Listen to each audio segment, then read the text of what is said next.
It's the news at noon. In the news, President Buhari says government will hunt down 60 Nigerian killers in Burkina Faso. Nigerian Union of Teachers tackles state of a 30,000 naira minimum wage. Residents of Uyo, AkwaIbom state capital, again laments hike in fuel price and scarcity of petroleum products. On a foreign scene, UK rescue workers travel to help with search efforts in Turkey after earthquake. And in sports, former Chelsea player Christian Atsu rescued alive after earthquake in Turkey. The details coming up shortly.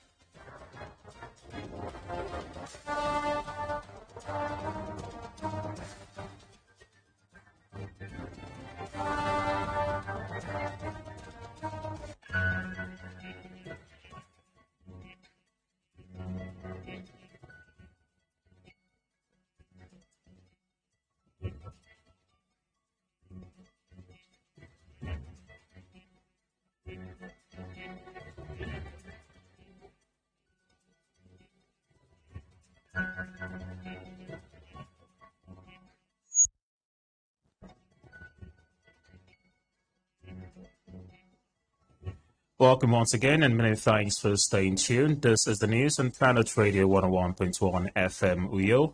I am Raymond Ita. We begin the news this afternoon with the reports that President Muhammadu Buhari has said those who reportedly killed several travelers, including 60 Nigerians in Burkina Faso, would be appropriately sanctioned. But this was, as he said, the Ministry of Foreign Affairs through the Nigerian embassy in Burkina Faso was engaging with the Burkina Faso authorities to ensure that the soldiers who allegedly shot and killed the Muslim pilgrims were prosecuted. Buhari revealed this in a statement by his senior special assistant on media and publicity, Garba Shehu. Recall that during a news conference in Abuja, the Jimatu al-Rashidin and the Atijinaya of Nigeria revealed that 16 of its members were shot dead by the Burkina Faso soldiers on patrol. They were reportedly on their way to the country home of their leader, Shekil Islam Nassi, in Senegal. Reacting to the incident, Buhari said he received the tragic news of the murder of Nigerian Muslim pilgrims on their way to Kolak, Senegal, when the buses conveying them came under gun attack in Burkina Faso. The president expressed his condolences and prayed for the safety of other Nigerians stranded there. Away from that, the federal government, through the National Population Commission, NPC, has signed a landmark deal with Nigeria's integrated technology brand Xenox for the supply of tech components and other accessories for the 2023 National Census Project, further justifying President Buhari's administration's commitment to local content promotion. The contract, worth over 85 billion naira, was awarded to Xenox after ratification by the Federal Executive Council, FEC. In a statement, the company, which has already commenced supply of the first batch,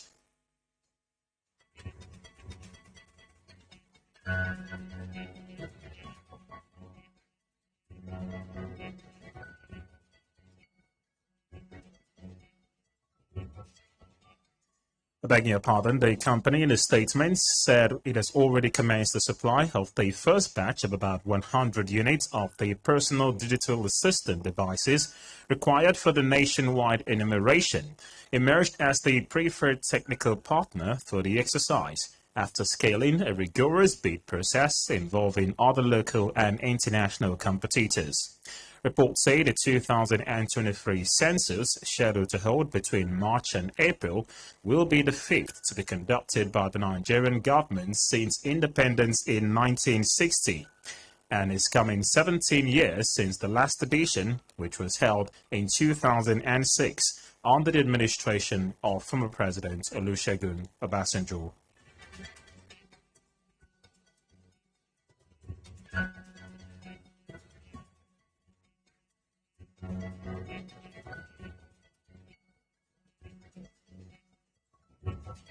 In a separate development, the Nigerian Union of Teachers, NUT, has said it filed a trade dispute with the Registrar of Trade Unions against the non-cooperative state government. This is sequel to the failure of some state governors to implement the 30,000 naira minimum wage for teachers in their state. Recall that President Muhammadu Buhari had on April 18, 2019, signed the new minimum wage of 30,000 naira into law, and state and federal governments were expected to comply with the new constitutional provision. Reports say that before the new law, the minimum wage was 18,000 naira. While some states complied, some others are yet to implement it.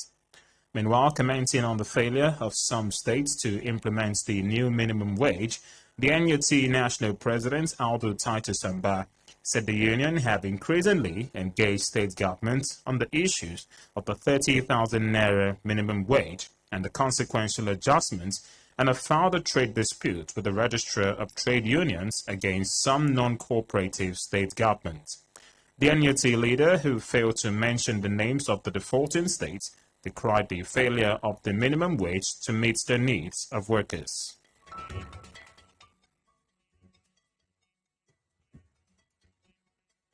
On the new Naira crisis, the February 10 deadline for the currency swap announced by the Central Bank of Nigeria (CBN) has put Governors Nasser El-Rufai of Kaduna, Yahaya Bello of Kogi, and Bello Matawale of Zamfara against 14 political parties which threatened to boycott the February 25 election should the CBN extend the time limit.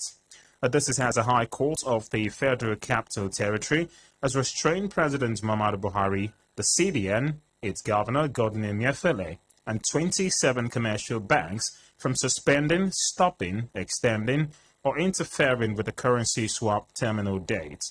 The order was handed down by Justice Eneche following an application by 4 political parties. The 3 governors who dragged the CBN and the federal government to the Supreme Court were seeking a halt to the full implementation of the Naira redesign policy initiated by the Apex Bank. Meanwhile, no date has been fixed for the hearing of the suits, which is coming 4 days after the governors elected on the platform of the All Progressives Congress met with the presidents, where they complained about the hardship occasioned by the currency policy.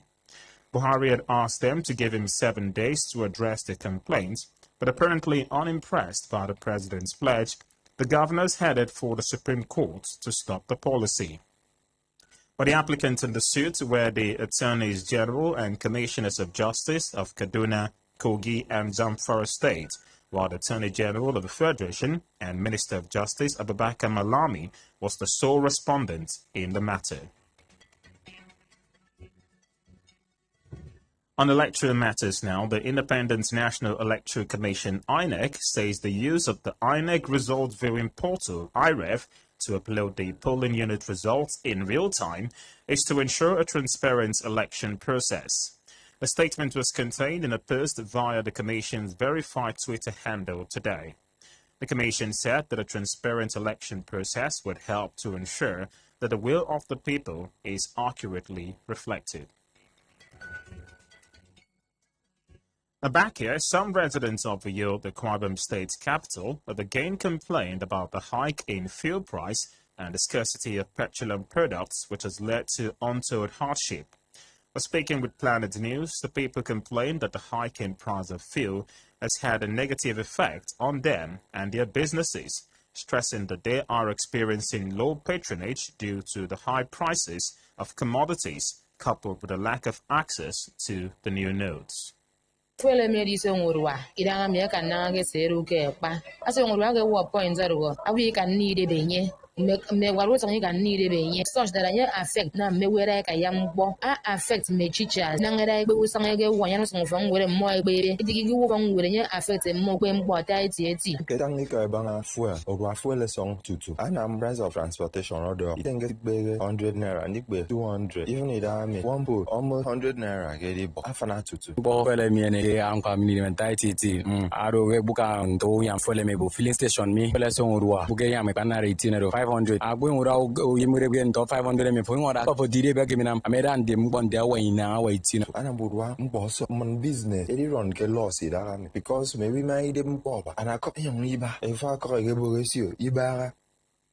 A further speaking with our correspondents and Nebate, denoted that some petrol stations are holding petroleum products, which is also the cause of the hike in the price and scarcity of petroleum products currently being experienced in the state. They, however, appealed to the government and agencies responsible for monitoring petrol marketers to swing into action, noting that the current situation is getting out of hand and any marketer found hoarding petroleum products should be punished. Mbon get this song. Your government and I'm boy bang the current situation on the Ibarami. Mbok. It's a say fueling station. Monty, either near fuel at the moment. Means no, you know, Carambumbo. Can you give me move? We are moving. I get here. If you go again on move, it's you. And I'm quite and Yakuru fuel a man as you. I was a me can edit a canekayan to begin them more kere. American being Mukara, being Monsiem Beba, petroleum, Yaniki, a man, a same bomb, a man, a woman, or now we may buy me women in case of attaching.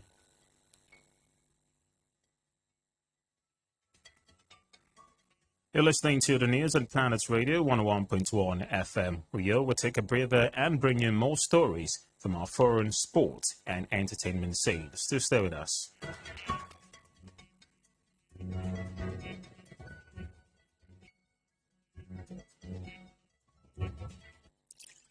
Healthy living begins with the choices one makes. Choosing to live healthy is the first step to healthy living. Join us Sundays 1:30 to 2 p.m. for Healthway, awareness for healthy choices.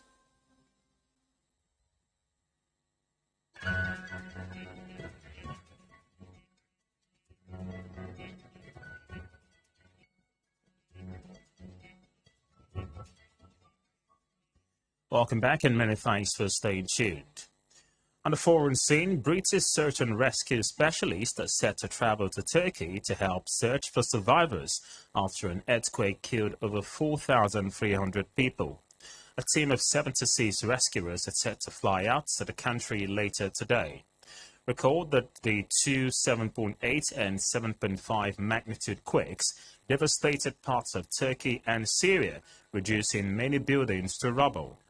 Turkish communities in the UK have been sending aid to the areas affected by the earthquake since yesterday.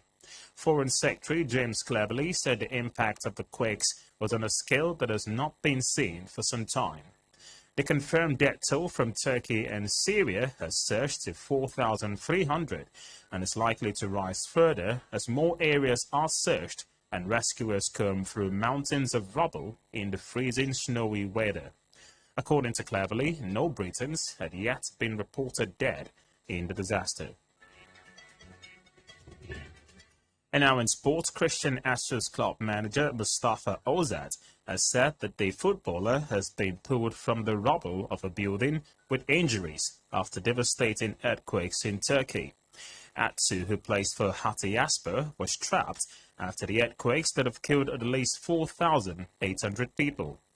The Ghanaian midfielder, who is 31 years of age, made 107 appearances for Newcastle and also had spells with Chelsea, Everton and Bournemouth.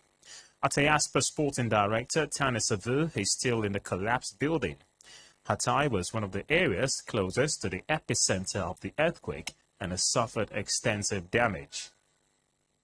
But still in sports, Chelsea have hired All Blacks leadership manager and mental skills coach Gilbert Anuka in a short-term consultancy role. The 57-year-old was part of the coaching staff when New Zealand won the Rugby World Cup in 2011 and 2015. His temporary consultancy at Chelsea will be his first work in football. Anuka's focus will be on developing team culture and integrating the numerous new arrivals to manager Graham Potter's squad over the past 6 weeks. Recall that the Stamford Bridge Club, who were 9th in the Premier League, brought in 8 new players in January at a cost of about €300 million. On the entertainment scene, Nollywood actress Sarah Martins has reacted to May Edochie, the wife of actor Yul Edochie's 500 million naira lawsuit against her following her photoshopped image. Mayor Dochi had earlier taken legal action against the actress for sharing a photoshopped version of her family picture, which had Yu's second wife, actress Jodie Austin, in the frame. For sharing the suit on her Instagram page, May noted that she had directed her lawyers to file a charge against Sarah Chukwukere for sharing an edited image of her and her children. It's been the news on Planets Radio 101.1 FM for you. But before we go, here's a recap of the major stories.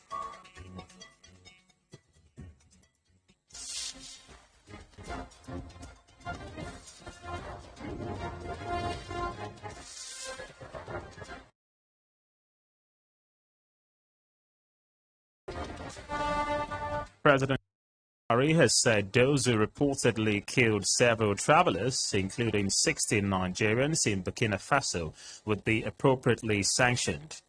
The Nigerian Union of Teachers, NUT, has said it has filed trade disputes with the Registrar of Trade Unions against the non-cooperative state government. Some residents of Uyo, the AkwaIbom state capital, have again complained about the hike in fuel price and the scarcity of petroleum products, which has led to untold hardship.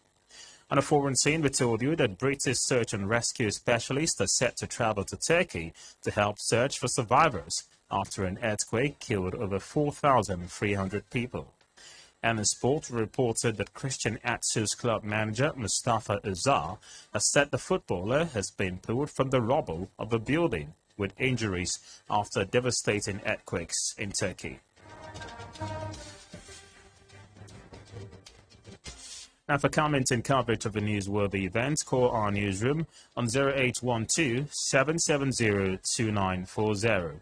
Visit our website on planet101fm.ng and follow us on Twitter at planet_101fm. Also like our Facebook page at planet101fm. Uyo. The news was edited by Isaiah Udo and Jane Uwa. As we end the news, always remember that you are never too old to set another goal or dream a new dream. Thanks so much for listening. I'm Raymond Eita. Good afternoon.